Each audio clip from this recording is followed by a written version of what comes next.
Hello dear students, good morning to all of you. As we all are doing the revision work, so in the series of the revision, we have already discussed about the forms of business organization, in which we have discussed about the first form of business organization, that is sole proprietorship business. Now today we will learn about the partnership.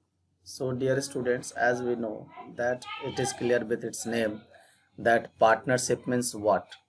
Partnership means the kind of voluntary association of two or more persons who agree to carry on a small business jointly and share its profits and losses. मतलब, dear students, we can say that when two or more persons are joined together for the purpose of earning profit or for the purpose of doing the business.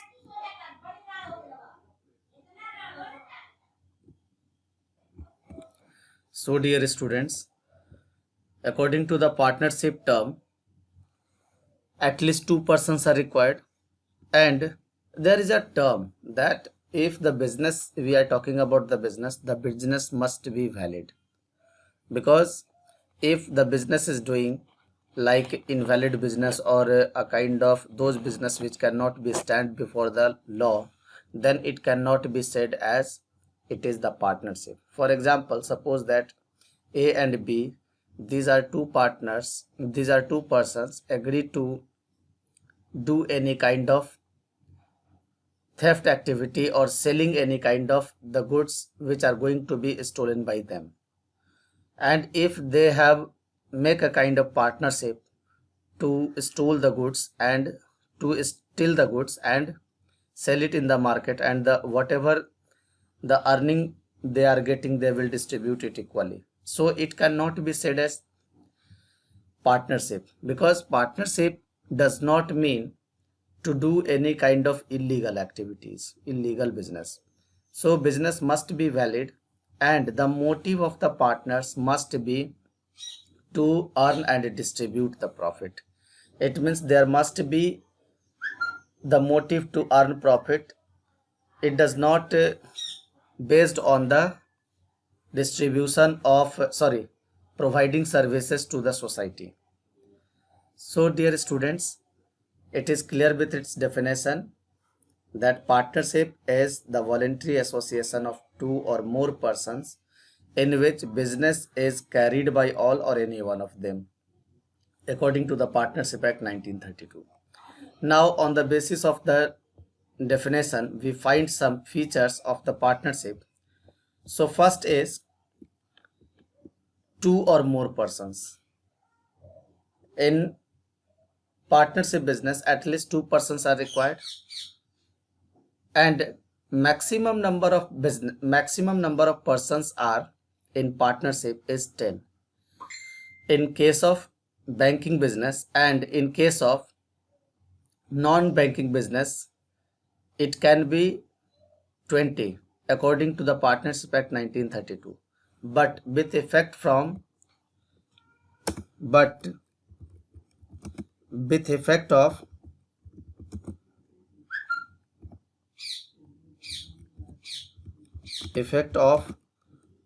Companies Act Companies Act 2013,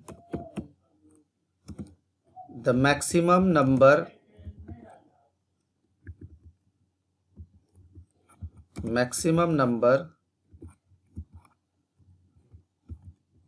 of members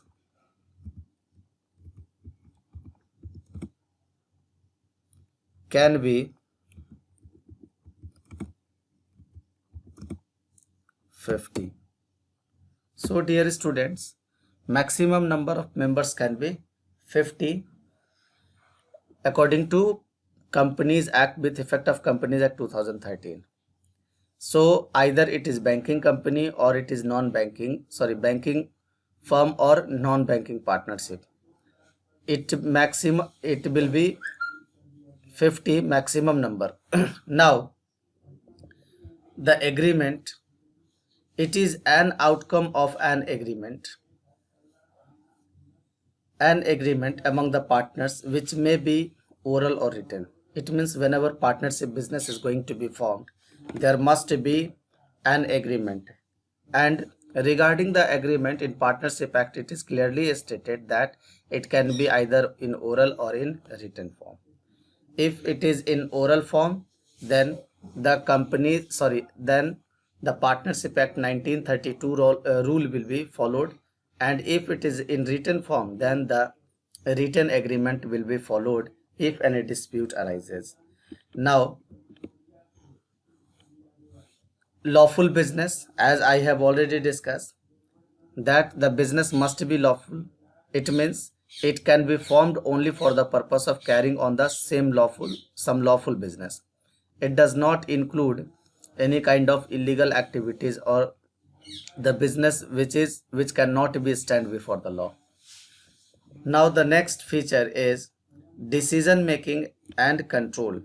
As we know, in sole proprietorship business, since the owner is one, therefore the decision making and controlling was under one hand. But in case of partnership, each and every partner has the right to participate in management and decision making of the organization. No one partner can be prevented and no one partner can prevent others to take part in the management activity, to take part in the business activities or organizational activities. Now, if we are talking about the liability, the partnership business has unlimited liability. If the firm is suffering from the loss or the firm has so many liabilities, then in that case the firm has to, the partner has to bear all the liability. And if the firm asset is not sufficient, if their capital investment is not sufficient for fulfilling the liability, then they have to introduce their personal property for fulfilling or for making the payment of the liability. Next is mutual agency. As we know that each partner is an implied agent of the other partners and of the firm, and every partner is liable for acts performed by other partners on behalf of the firm. So dear students, we can say simply over here that each partner is a kind of principal and agent for each other. In the absence of any partner, the other partner will perform the work like an agent in the firm. Now, if we are talking about the continuity, so there is a lack of continuity. Firm existence is affected by the death, lunacy, and insolvency of any of its partner, and it suffers from lack of continuity, because if any partner is dead, or any partner become lunatic, mad, or insolvent, in that case the existence of the firm or the business of the firm cannot be continued. It depends on the decision, but most of the time it is seen that the firm goes for its wind up. So continuity cannot be defined, continuity cannot be explained, or continuity cannot be predetermined that how long the firm business will continue. Now, on the basis of above definition and features, we find some merits of partnership business. So first of all, it is easy for formation and closer to. Dear students, it can be easily formed. Only an agreement among the partners is required. There is no legal formalities and something else required for establishment of the business, and therefore it can be wound up easily. Next, the larger financial resources. As we know that different people are joining the firm as a partner, therefore the different hands are coming for contributing the capital. That's why the firm has a large amount of financial resources. Now, if we are talking about the decision, so in sole proprietorship business, a decision is going to be taken by one person. Therefore, it may be, or it can be termed as that it is done in the hasty action, and therefore the decision may be wrong. But in the case of partnership business, the decision must be right, because, or we can say that decision must be balanced, because so many partners has so many partners has decided, and after deciding few terms, they have taken the decision jointly or after consulting each other. So after getting the opinion from each other partner, the partner is going to take the decision. Therefore, the chances of the balanced decision is over here, and the risk can also be shared, which can reduce the anxiety, burden, or stress on the individual partner if any risk arise, because there are so many hands. If any loss, if any risk arise, different partner will contribute their hand for bearing the risk, for reducing the burden of the risk. And secrecy of the business can be also easily maintained about the business affairs, as they are not required to publish their accounts or files or any report to the government, because they are going to maintain their books of accounts, but they are not going to publish their books of accounts. So the business secret will be in the business. No one is going to know about the secret of the business. And as we know that if there is merit, there must be some demerit or limitations of each and every organization. Therefore, in partnership business, there is also some limitations, or we can say the demerits. Now we will discuss about the demerits of the partnership business. In that term, first demerit is limited resources. There is a restriction on the number of partners, hence capital contributed by them is also limited. The number of members cannot be exceed to more than the limited number. Like if with effect of Companies Act 2013, maximum number of members can be 50. So it cannot be exceeded. Therefore, the resources will be limited.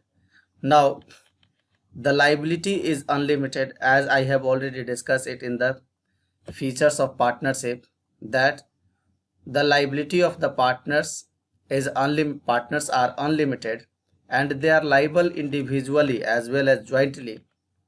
If any loss arises, if any liability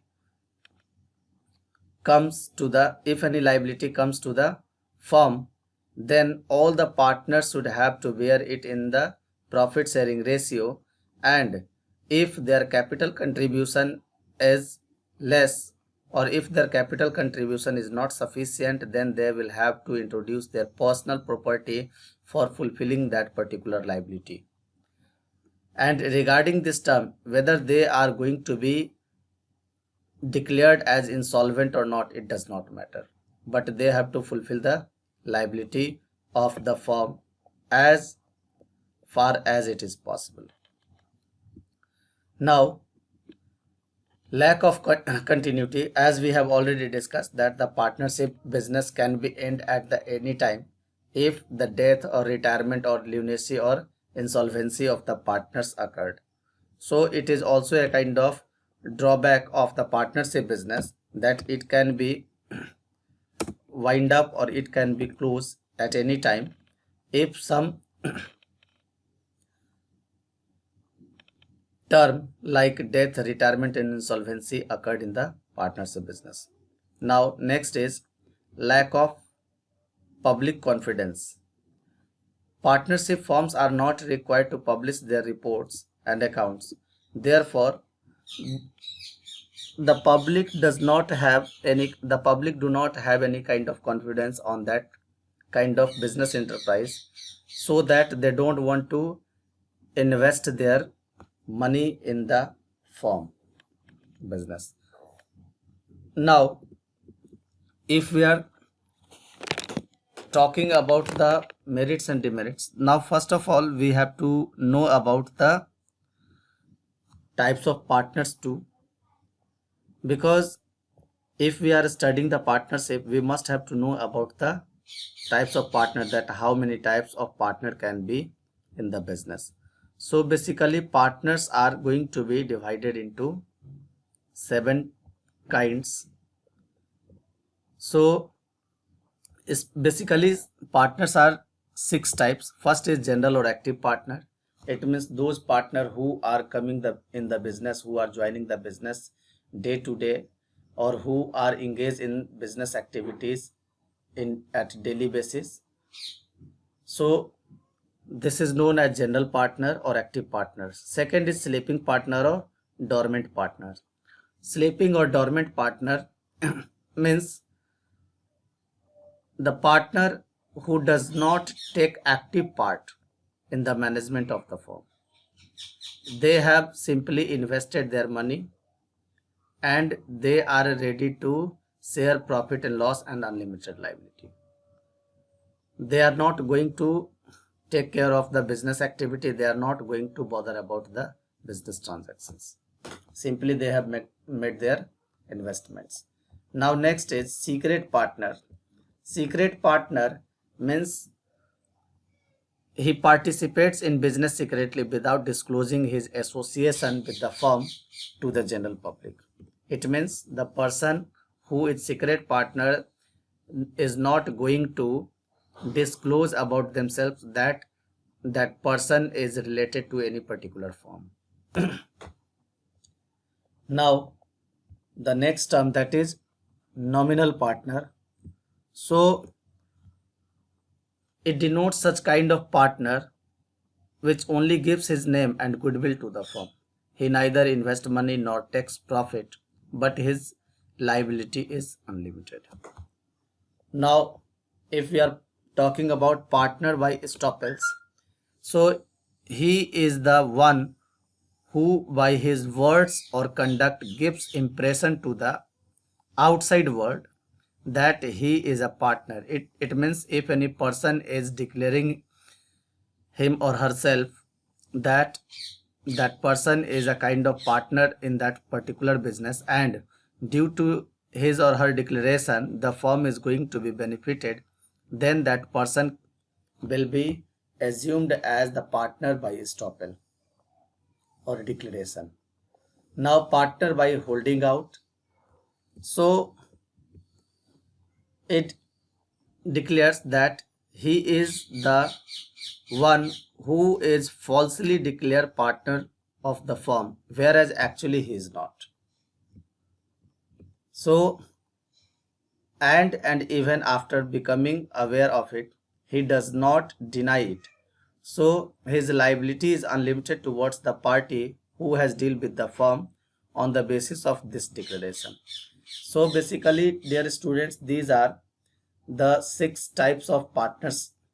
Now one more kind of partner is there, that is known as minor partner. As we know, according to the Indian Majority Act 1875, a person who is not fulfilling the age of 18, that cannot be expected as the partner, because that person is not liable for making any kind of agreement according to the Contract Act 1872.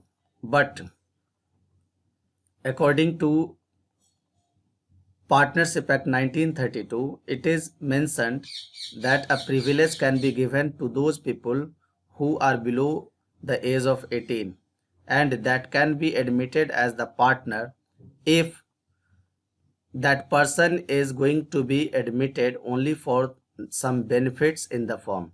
That person will not be liable or will not be asked to bear any kind of losses of the business, or will not be ready to bear any kind of liability of the business.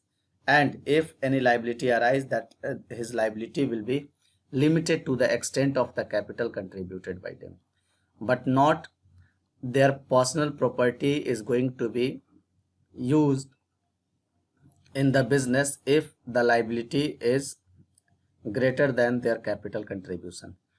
So simply, dear students, we can say that a minor partner is the partner where a person can be appointed as the partner within who is under 18, but that can be admitted, or he can be admitted only for the motive of earning profit, not for the motive of bearing loss. Now, as we have discussed about the types of partner, now we will discuss about the types of partnership. So basically, partnership is going to be divided into two types. First is classification on the basis of duration. So on the basis of duration, first is partners at will. It means this type of partnership exists at the will of the partner. And second is particular partnership. So this type of partnership is formed for the specified period to accomplish a particular project.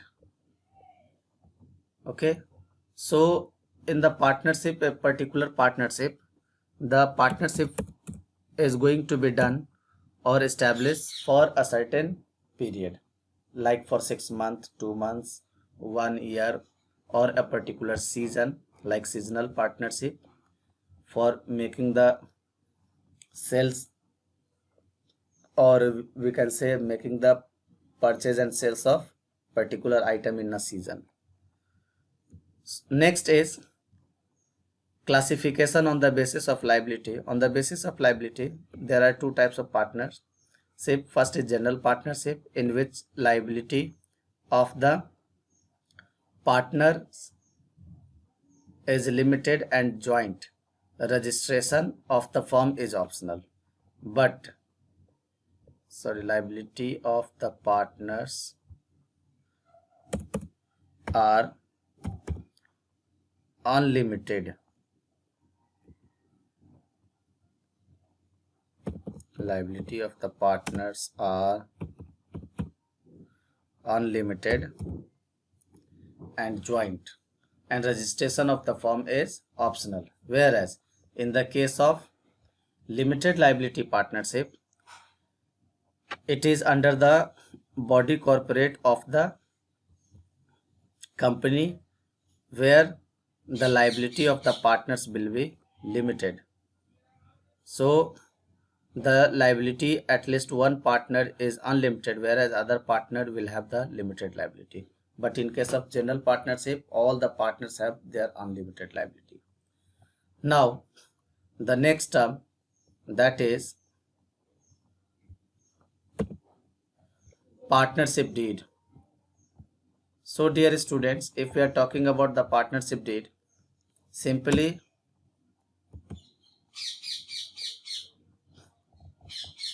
partnership deed. So partnership deed means what? Partnership deed is a kind of written agreement which contains rules, regulation, rights, duties and responsibilities of the partners and essential elements of the partnership business, so that the smooth functioning of the partnership firm can be done. So basically it includes the following aspects, like the name of the firm, location and address of the firm, duration of business, investment made by each partner, profit sharing ratio of partners, terms relating to salaries, drawings, interest on capital and interest on drawings of partners, and duties and obligations of partners, terms governing admission, retirement and death of partners, preparation on account of accounts and their audit. So dear students, basically these are few basic terms of partnership business, partnership deed. Now if we are talking about the registration of partnership, if it is general partnership, the registration of partnership is not compulsory, it is optional. And basically under the Partnership Act 1932, it is clearly stated that the registration of the firm is voluntary. If the partner wants to make the firm registered, they can, and if the partner does not want to make the firm registered, they cannot.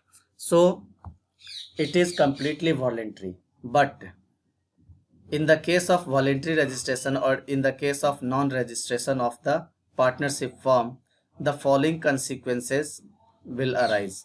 First, a form of an unregistered form that a partner of an unregistered firm cannot file suit against the firm of the partner. Second, the firm cannot file a suit against the third party. And third, the firm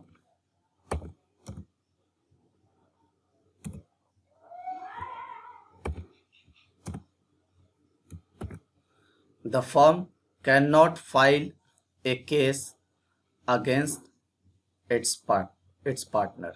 So dear students, these were the term of the partnership business. Now I think you all have got the complete revision of this particular topic, that is partnership business. Now I hope it is sufficient for this chapter. Now we will discuss in the next class about the joint Hindu family business and thereafter cooperative society and companies. Till then, thank you.